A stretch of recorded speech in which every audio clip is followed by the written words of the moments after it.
এখন থেকে কোথাও ঘুরতে গেলে এই রকমের ম্যাপ স্টাইলের ফটোগুলো বানিয়ে আপনার সোশ্যাল মিডিয়া প্ল্যাটফর্মগুলোতে শেয়ার করতে পারেন। কিভাবে এই রকমের ম্যাপ স্টাইলের ফটোগুলো বানাবেন সেটাই দেখাবো আজকের এই ভিডিওতে। সম্পূর্ণ ভিডিওটা কন্টিনিউ করুন। সবার প্রথম আপনার ফোন থেকে গুগল জিমিনি ওপেন করে নেবেন। এরপর ওপর থেকে ক্রিয়েট ইমেজ এর পাশে দেখতে পারবেন ব্যানার আইকন আছে, এখানে ট্যাপ করে দিবেন। ওকে, এরপর নিচ থেকে প্লাস আইকনে ট্যাপ করবেন।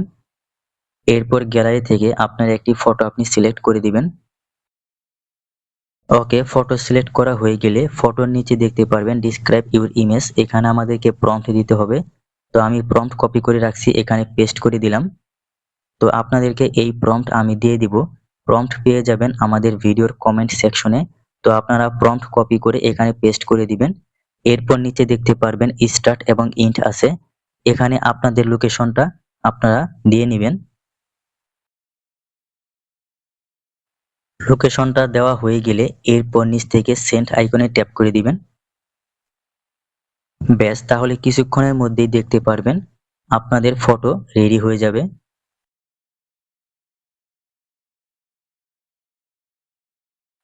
ওকে গাইস, ফাইনালি আমাদের ফটো জেনারেট কমপ্লিট। এবার জাস্ট এই ফটোর উপর ট্যাপ করে দিবেন। এরপর নিচ থেকে সেভ আইকনে ট্যাপ করে ফটোটা আপনার গ্যালারিতে সেভ করে নেবেন। ওকে, এবার আপনি এই ফটো আপনার সোশ্যাল মিডিয়া প্ল্যাটফর্মগুলোতে শেয়ার করতে পারেন। সো গাইস, আজকের ভিডিওতে এই পর্যন্তই। ভিডিওটা সেভ করে রাখুন আর অবশ্যই ফলো করতে ভুলবেন না।